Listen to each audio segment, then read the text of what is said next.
Dear student, इसके पहले आधुनिक इतिहास के टॉपिक में हम लोग आपका INC 1857 की क्रांति पढ़ चुके हैं। उसके बाद से 1857 की क्रांति के असफल होने का प्रमुख कारण क्या था, या फिर उसके बाद से 1857 की क्रांति का तात्कालिक कारण क्या था, और उसके साथ साथ सामाजिक, आर्थिक, राजनीतिक, प्रशासनिक कारणों की भी चर्चा इसके पहले की वीडियो में की जा चुकी है।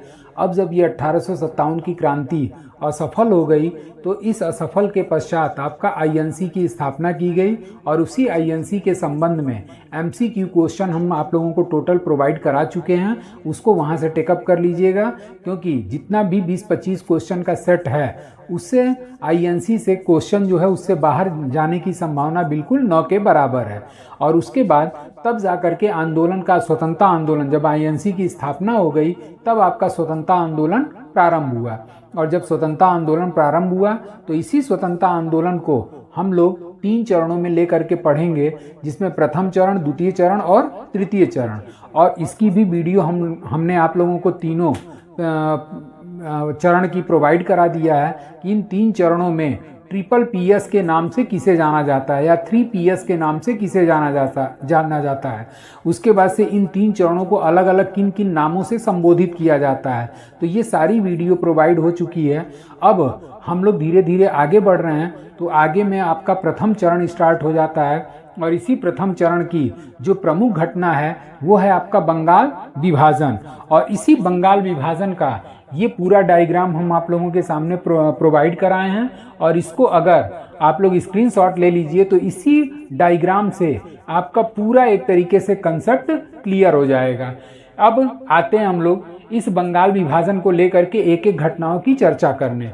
अब ये जो बंगाल विभाजन हुआ था, इस बंगाल विभाजन की जो घोषणा हुई थी, ये घोषणा जुलाई 1905 में की गई थी। और जब जुलाई 1905 में लॉर्ड कर्जन के द्वारा इस बंगाल को लेकर के विभाजित करने की घोषणा की गई, तो इसका मुख्य उद्देश्य क्या था, तो आज के समय का जो पश्चिम बंगाल है, उसी पश्चिम बंगाल को पहले बंगाल प्रेसिडेंसी के नाम से जाना जाता था। और इसी बंगाल प्रेसिडेंसी में आपका असम हो गया, उसके बाद से उड़ीसा हो गया, बिहार हो गया, पश्चिम बंगाल हो गया, इन सारे प्रांतों को मिलाकर के अकेले बंगाल प्रेसिडेंसी का निर्माण होता था। और जब ये बंगाल प्रेसिडेंसी का निर्माण होता था तो जाहिर सी बात है कि इनकी पॉपुलेशन भी क्या होगी, सबसे ज़्यादा होगी। तो इसी पॉपुलेशन को लेकर के लॉर्ड कर्जन ने ये तर्क दिया कि इतने बड़े प्रांत कि एक तरीके से प्रशासनिक व्यवस्था चलाया जाना क्या है, असंभव है, जिसके कारण इस बंगाल को हम 2 भागों में क्या कर रहे हैं, विभाजित कर रहे हैं। तो इसने आपका जुलाई 1905 में घोषणा किया, और ये प्रभावी कब हो गया, तो लॉर्ड कर्जन ने इसे 16 अक्टूबर 1905 को क्या कर दिया, प्रभावी कर दिया। जब 16 अक्टूबर 1905 को इसे प्रभावी कर दिया, तब इस दिन पूरे बंगाल में शोक दिवस मनाने की घोषणा की गई। जबकि रविन्द्रनाथ टैगोर ने ये कहा कि नहीं, इस दिन हम लोग शोक दिवस न मना करके हम लोग राखी दिवस मनाएंगे। क्यों? क्योंकि आपका ये जो विभाजन करने का इसका कर्जन का मुख्य उद्देश्य था, हिंदू और मुस्लिमों में मतभेद पैदा करो और अपने राज करते रहो। तो इसी यानी कि फूट डालो और राज करो की नीति इसके द्वारा अपनाई गई थी। तब रविन्द्रनाथ टैगोर का ये कहना हुआ कि अगर अंग्रेज हम हिंदू और मुस्लिमों के बीच किसी प्रकार की विभाजन रेखा खींचते हो तो भी हम लोगों के एकता और प्यार में कमी नहीं आएगी। और उस दिन आपका हिंदू और मुस्लिम जो थे आपस में एक दूसरे को राखी बांधते नजर आए थे। तो इस तरीके से ये आपका बंगाल विभाजन का ये कंसेप्ट हुआ। अब इसी बंगाल विभाजन को लेकर के जो पहली घटना घटित हुई उसे स्वदेशी तथा बहिष्कार आंदोलन के नाम से जाना जाता है। और ये घटना कब घटित हुई, तो ये घटित हुई थी आपका 1905 में। और इस स्वदेशी तथा बहिष्कार आंदोलन का जो प्रस्ताव पारित किया गया वो लाला लाजपत राय के द्वारा पारित किया गया।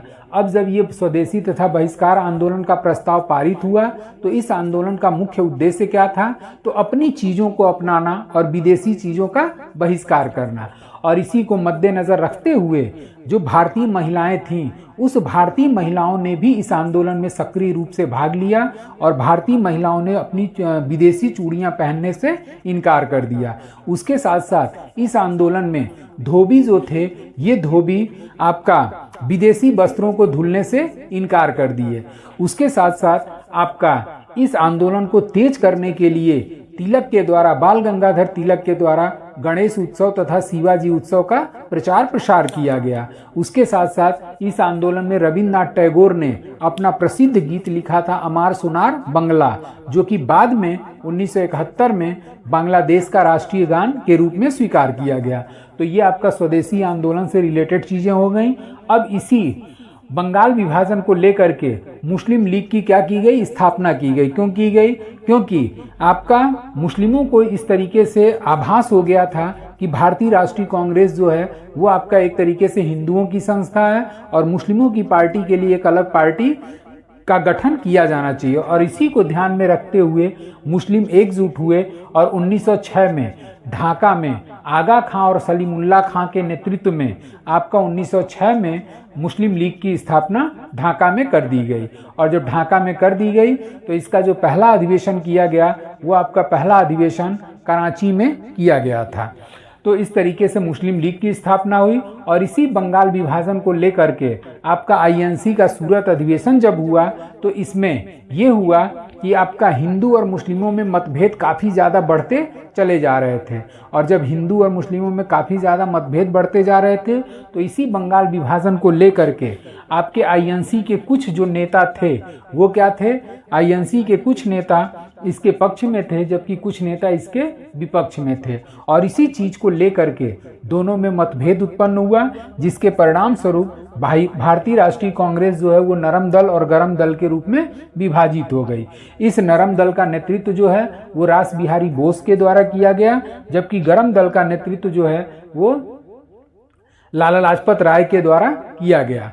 अब उसके बाद से आपका मार्ले मिंटो सुधार अधिनियम आया। और इस मार्ले मिंटो सुधार अधिनियम में हुआ क्या था, तो इस मार्ले मिंटो सुधार अधिनियम से पहले आपका यहाँ पे और एक कंसेप्ट क्लियर कर देते हैं। देख रहे होंगे कि एरो मार्क आया हुआ है। इस एरो मार्क में अब जब नरम दल और गरम दल दोनों क्या हो गए, दोनों अलग अलग हो गए या दो भागों में आईएनसी विभाजित हो गई, तो एक तरीके से अंग्रेजों का क्या हो गया, अंग्रेजों का और अच्छा, मतलब ये एक तरीके से शुभ संकेत था। क्योंकि जब कांग्रेस दो भागों में विभाजित रहेगी तो एक तरीके से अंग्रेजों को शासन करना और क्या हो जाएगा, आसान हो जाएगा। तो अब जब ये दोनों अलग अलग हो गए तो उस कंडीशन में आपका ये विभाजन इन दोनों का कब तक बना रहा, तो इन दोनों का विभाजन 1916 तक बना रहा। और एनी बेसेंट के प्रयासों से आपका 1916 में लखनऊ समझौता हुआ और इसी लखनऊ समझौता के अंतर्गत पहली बार इस अधिवेशन में मुस्लिम लीग ने भी भाग लिया। और मुस्लिम लीग और जब आईएनसी दोनों एक साथ भाग लिए तब उस कंडीशन में नरम दल और गरम दल एक हो गए और हिंदू मुस्लिमों के बीच जो मतभेद बढ़ते जा रहे थे वो मतभेद क्या हो गए, कुछ कम हो गए। उसके बाद से आपका आया मार्ले मिंटो सुधार अधिनियम। और ये मार्ले मिंटो दो व्यक्तियों का नाम है, जिसमें एक का नाम है आपका मार्ले और दूसरा है आपका मिंटो। मार्ले जो हुआ करता था ये भारत का सचिव हुआ करता था। उसके बाद से जो मिंटो था ये भारत का वायसराय था। तो इसी मुस्लिम लीग का प्रतिनिधि मंडल मार्ले मिंटो से जाकर के मिला और इनके द्वारा ये मांग की गई कि हम लोग एक तरीके से बहुत ज़्यादा भारत में उपेक्षित हैं, लिहाजा हम लोगों के लिए कुछ वेटेज या एडवांटेज प्रदान किया जाए।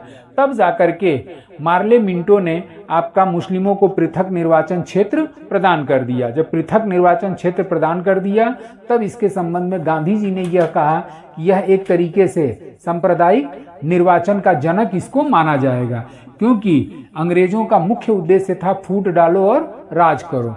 और इसी चीज को मद्देनजर रखते हुए इन लोगों ने मुस्लिमों को एक अलग निर्वाचन क्षेत्र दे दिया। और जब अलग निर्वाचन क्षेत्र दे दिया तो भारत में और भी एक तरीके से फूट डालो और राज करो का बीज और ज्यादा क्या हो गया, विकसित हो गया। और इसी के संबंध में एक व्यक्ति ने कहा कि हम लोग एक तरीके से नाग का दांत बो रहे हैं, जो आने वाले समय में काफी ज्यादा इसका भयावह परिणाम दिखाई देगा। और जाहिर सी बात है कि इस समय भयावह परिणाम दिखाई भी दे रहा है, जो भारत और पाकिस्तान को लेकर के हमेशा तनातनी चलता रहता है। अब ये जो आपका दिल्ली दरबार, पांचवां जो घटना घटित हो रही है वो है आपका 1911 का दिल्ली दरबार।